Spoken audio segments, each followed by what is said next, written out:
Hello and welcome back, and today we're going to take a look at the newest version of QNAP's QTS operating system for NAS. We're going to look at the QTS 4.3.5 beta. And here we are on the desktop interface there if you log into your QNAP NAS. Now first and foremost, I'm not going to go over the whole of QNAP's QTS platform. Do check out my other videos where I've gone through the entirety of the QNAP operating system. What I'm looking at today is what's new and added and changed in the QTS overview. So here you can see here we're using QTS on the new TS251B, and you can see we're using version 4.3.5, and the latest release there being the 31st of August. I'm recording this right here at the start of September, and what I'm going to do is tell you some of the new things that have been done with QTS, as well as show you some of the new add-ons as well. Some things I'm not going to be able to show you because they are very specialised, but nevertheless, so the three things that have been improved vastly in QTS in this new beta, which you can try out completely for free, and I'll talk more about that later on, is firstly, a greater degree of control and optimization for SSD based media. For those out there that are considering using SSDs for SSD caching or as their own primary means of assessing and using their data, QTS 4.3.5 is especially optimized in favor of SSD use. There's loads of new tools that have been added to make the most of that tiered storage and SSD caching that QNAP gives you. Next, there's been the addition of new applications such as the new security console that I'll talk about later, and the notification center that we'll talk about in a wee bit. Alongside that, there have been other extra additions in the form of updates to HD Station, the application that lets you utilize applications via HDMI, which can now be controlled and customized along with the applications themselves via QTS on your browser. Previously, if you wanted to alter and play with HD Station and the applications on it, could only do it via the HDMI port and obviously accessing it in those means with a remote. This means that you can do it via your own desktop interface on your PC. On top of that, there's new and improved features in the virtual switch and network management that for those that aren't very IT versed will definitely see the benefit of. Because if you are buying a QNAP for 10 GBE or taking advantage of those 4 LAN ports or even Thunderbolt, then virtual switches are something you're going to have to learn how to use. And the new version of QTS arrives with lots of ways in which to take advantage of that. So if we start straight away, we are going to make our way into the storage manager, because here is where we've seen some little tweaks. Not huge tweaks in some cases, but in others, great stuff. So for example, QNAP have really been pushing snapshots. And with snapshots, what you will, and we'll talk about over provisioning as well in a wee bit, snapshots are basically images of your entire arrangement of files on a folder or complete volume level that you create multiple snapshots of that are kind of like revisions and versions of those files, which you can then scroll through and then find an old version and then install that version of your files. And it's a great way to have maximum backups of your data and at the same time not use too much space. I use the word backup. It's not really a backup insofar as it is kind of a digital imprint of your files. You'll always need to have the original file, and you can only back up as far as you've kept the files. So think of every single image as a photocopy, with each photocopy being the original file but with a couple of tiny changes. You need to have every single copy in between to be able to revert back to an old version. Now, previously, if you wanted to create snapshots, you could only store them on the NAS or another network NAS. But luckily now in QTS 4.3.5, you can have snapshots on external storage, which is great because having all your eggs in one basket isn't a great thing, and having a snapshot for your NAS to access and peruse on the NAS itself isn't great. And the idea that you can peruse these snapshots and revert back to an older snapshot via external storage is definitely going to be beneficial to a lot of you. Now, with regards to the device itself, this is a 2-bay NAS, 251B, and I've installed a couple of SSDs because I was using this device for a 10G speed test. Do check out that video. And unfortunately, because I'm using Samsung SSDs, I'm not able to show you another great little feature, which is that the new QTS 4.3.5 supports Iron Wolf Health Management. And what that means is if you look at the individual disks, you are able to access a greater degree, and it would appear here on the list, a much greater degree of maintenance and health checks, and basically more information on individual drives that Seagate bundle in with their drives. And the QNAP NAS will now be able to access that information and provide it to you in real time. So you won't have to worry on just smart tests and block tests. Now the Iron Wolf backend NAS checks will be visible to you on the NAS. Now, going back to storage and particularly cache acceleration, we can talk about SSD cache. Now, with SSD cache, for those that checked out my video to do with SSD cache testing, obviously, if you fill a NAS with SSD drives, SSDs in a RAID in your NAS will give you great performance internally.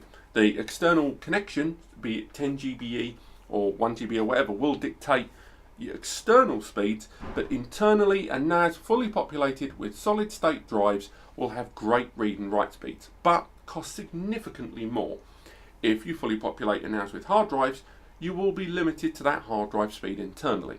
What SSD cache does is let you introduce 1 or 2 SSDs, and then, much like a hybrid drive has a portion of SSD and mostly large storage, SSD cache will see the files that are being regularly accessed and then keep a copy of them on the cache. So it's just a clone of the existing data, and then it will improve access times to that those files or folders on that SSD. Now, what QTS 4.3.5 has given us is 1, the ability to have read-only cache, which already existed, read and write cache. So read cache improves access to files that are on the NAS.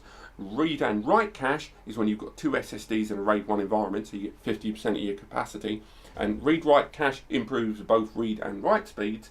But the new QTS 4.3.5 introduces write-only cache, something I haven't seen a great deal. And what it does is it improves data being written to the NAS. And in 10G environments where you're dealing with multiple revisions of the same files being constantly written to the NAS, this is hugely beneficial, and particularly container station applications where commands are delivered very, very fast and in great in small amounts, but as quickly as possible. Another area where high IOPS are beneficial. And now you can use write-only cache on your QNAP NAS thanks to 4.3.5 currently in beta. Now, there is another tool which I'm going to go through here and show you, because I'm not entirely certain we're going to find it on this screen, and that is the SSD profiling tool.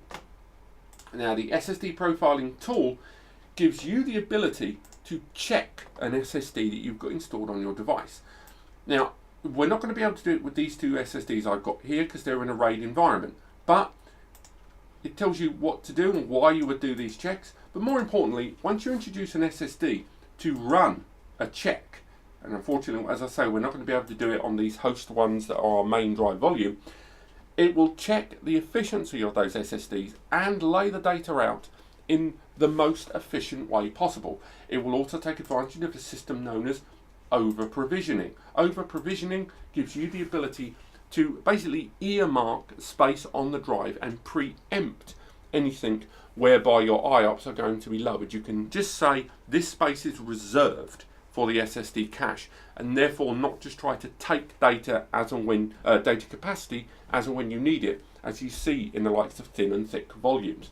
On the subject of thin and thick volumes, the QTS 4.3.5 software will also allow you to change a thick or thin volume depending, respectively. So the idea that you can shrink a thick or thin volume as you see fit, obviously it will depend on the volume and the amount of data on those drives, but it does allow support for shrinking of thick and thick volumes and converting thin volumes to a thick volume.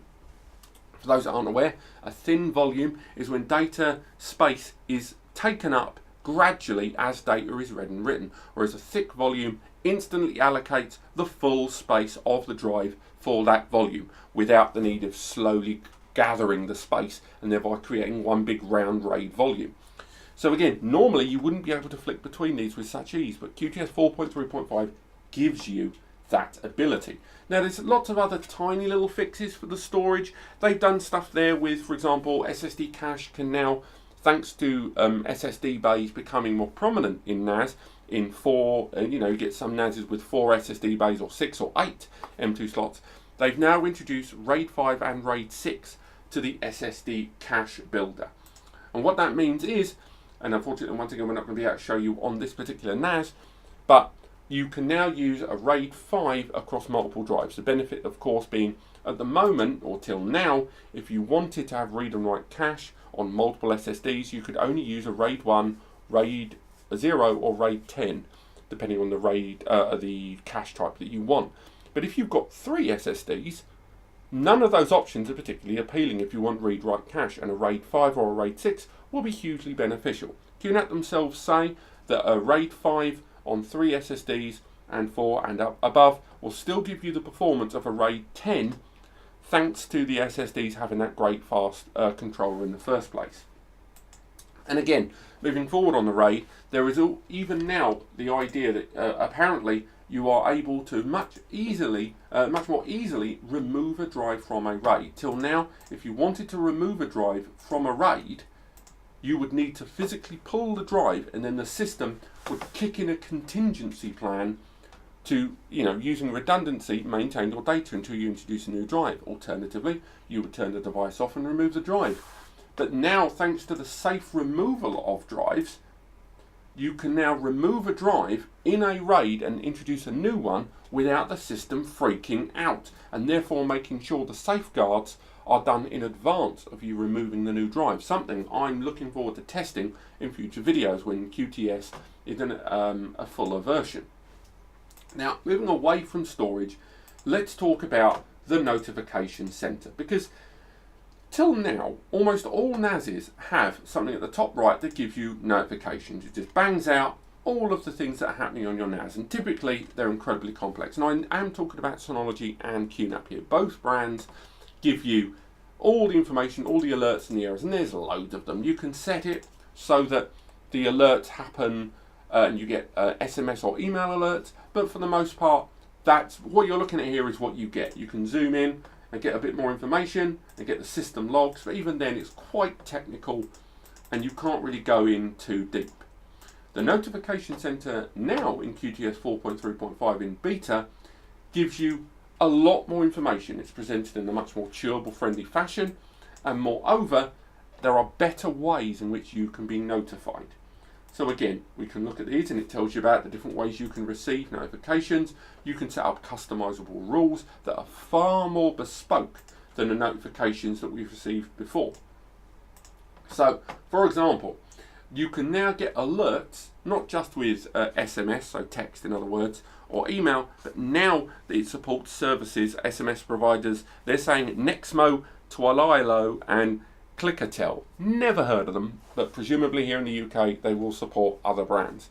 On top of that, it also supports alerts via third-party applications like Skype and Facebook Messenger, and they do report other third-party notification services as well.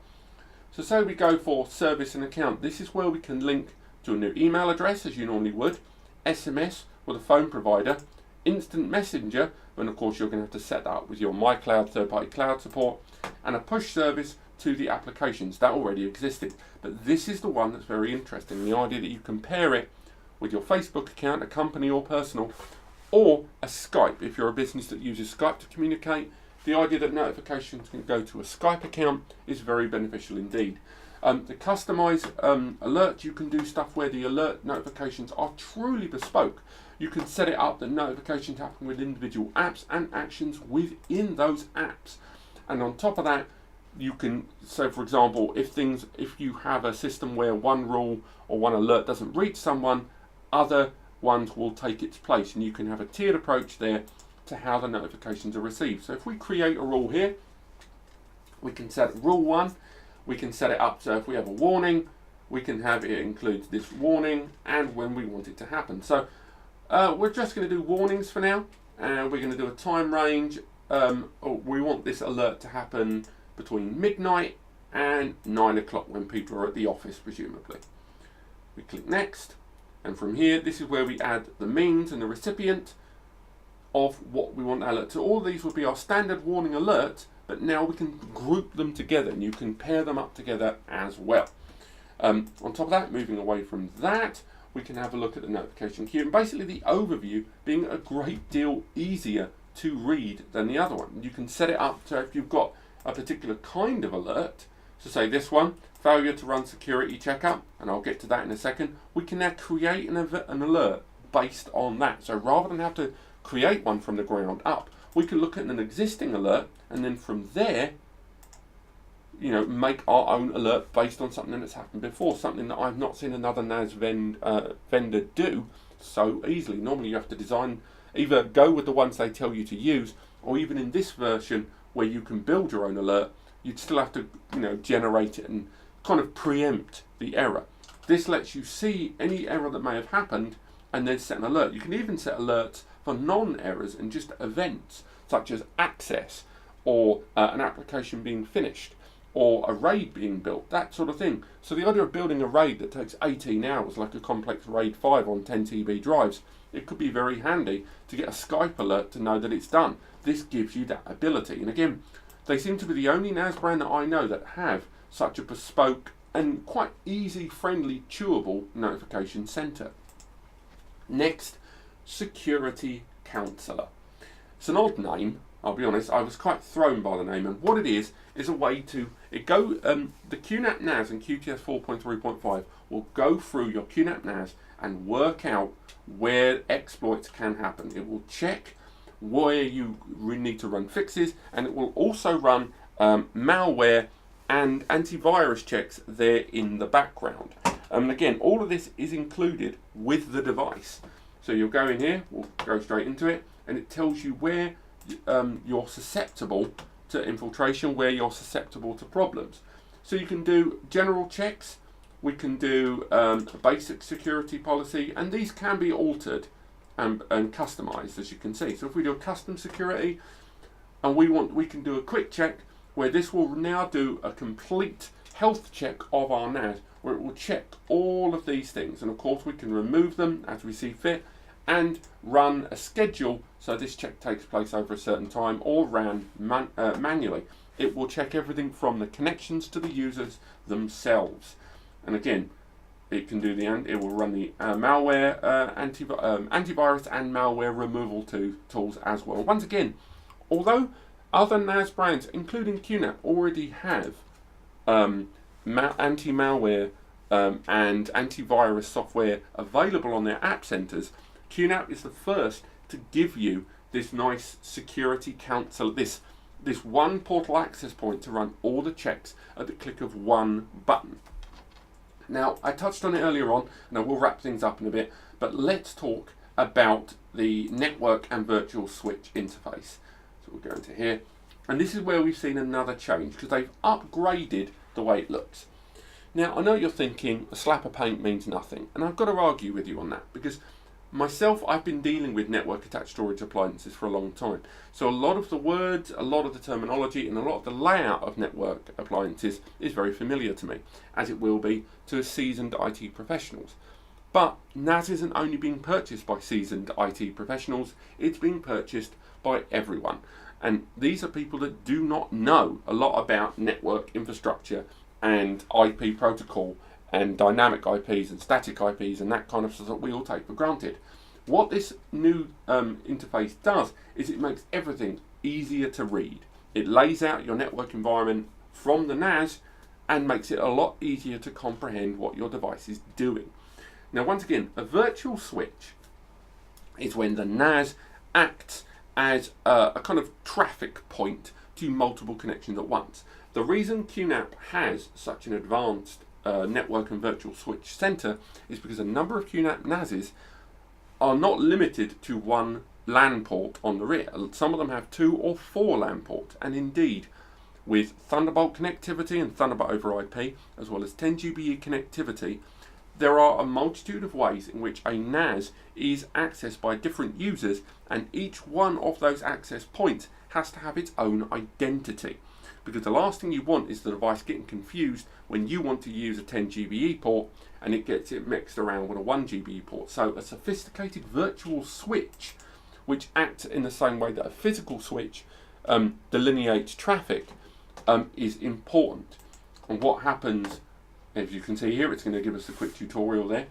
And what this does is let you create your own bespoke network environment unto the QNAP itself, but in a much easier way and with a basic mode attached. So if we carry on, we'll have that guide next time. And as you can see, we're using our 251B. There's the image. It's only got the one LAN port, but I've also installed a 10 gigabit Ethernet card on this device, and that is the one that we're connected to right now. And what this will do is this, skip that, carry on. This will tell us the nature of our connection, how it's connected, and more. And there's our other port as well as a much more sophisticated Wi-Fi maintenance portal via our virtual switch interface here of the network and virtual switch upgrade. Now, if you're using the new QMWA card, the AEC 2600, I'll be doing an overview of that. Whether you're using that card or a Wi-Fi, a wireless dongle, this page will denote much more usable information than before. Previously, the app that you had to use was pretty basic, the Wi-Fi adapter app, and I'm glad they've upgraded that, given that so many of you users are using a NAS in a Wi-Fi environment. But as you can see, there's the QNAP 10 GBE card installed, and there's our original 1 GBE port, and there we go, it's all there. And again, you can enable port trunking immediately, but of course, because this is a one port NAS, we can't truncate those ports. But what we can do is truncate the 1 and the 10 GBE port. And then what that'll do is now enable 11 GBE connectivity across those two ports. I'm not going to do that because I've still got further 10 GBE tests to perform. And as you can see, it makes things a lot easier to understand with explanations about what you're doing. And I will be doing a whole video on virtual JBOD very soon. But it's the idea that the interface is a great deal easier to see now and understand what you're looking at. It still explains itself a great deal easier and providing tutorials at all times for you to browse through. So again, it's a lovely little upgrade for the virtual switch interface, and something that people that aren't aware of what, there you go, there's all our connections. The other reason that QNAP needs such a sophisticated virtual switch is they have so many different kinds of connection across their network. But again, it's nice to see this upgrade, and it's definitely something that more novice NAS users will definitely see the benefits of. Aside from these changes in QTS 4.3.5, the rest of the changes are a lot more back-end. The SSD profiling tool does allow and take into account this new increased range for RAID compatibility on those SSD drives, and of course with that over-provisioning will take that into account as well. The removable disks from the RAID protection is obviously of great benefit to those that want to be able to remove a drive that maybe the Seagate Iron Wolf software has reported a problem for, and you want to remove that drive in a safe manner. Removable drive, the new ability to remove a drive safely from a RAID is hugely advantageous. Again, moving forward from that, the Security Counselor application, again, I love this, more because it's telling me I'm at risk because I've not ran any of these tests yet. But if we do a basic security protocol, and we'll let it run a test right there while we continue with the rest of the video, and we'll let this start applying this background security policy test for us. Moving forward from that, the shutdown interface has been improved apparently. You can monitor the status of shutting down processes very easily. So we're going to run that scan there. It's going to run our security test there in the background. Again, you can either do all of them in your comprehensive test, or you can run them individually via this one portal access point. And again, no internet connection detected, as you can see, because I always disconnect these units from the internet for these videos. So again, it's going to say there is a problem with our internet connectivity. Shocking. It's going to run that test and give us real-time information. But carrying on from that, apparently it has an enhanced shutdown process in the user interface, and users can now monitor the status of individual applications as the device shuts down to see if there's any apps that are preventing a safe shutdown of your QNAP NAS. We are going to shut down this device in a sec to see what happens. As you can see, it's telling us I need to update the malware remover. I've got to update. There you go. It hasn't had the antivirus. I've not scanned it once. And there you go. It's just letting us know what our problems are. And again, that was quick, easy, and straightforward. And as mentioned, the HD Station applications can now be accessed directly from this device. So now you don't have to muck around too much about when you want to play around with the applications on Hybrid Desk Station and which ones boot and which ones don't. Obviously, the internet connectivity does prevent that on this. The network topology, as they say, for virtual management has been upgraded, and of course that update to the Wi-Fi connections page. But that's about it, really. QTS 4.3.5 is still in beta, and it is available to download on your NAS now. I strongly recommend you update all of your data, back up all of your data before installing the new beta, or install the beta on fresh media and keep your current existing volume elsewhere. It is good, and there's a whole thing going on right now with QNAP where you can test the new Wi-Fi card, which again is a big part of QTS 4.3.5.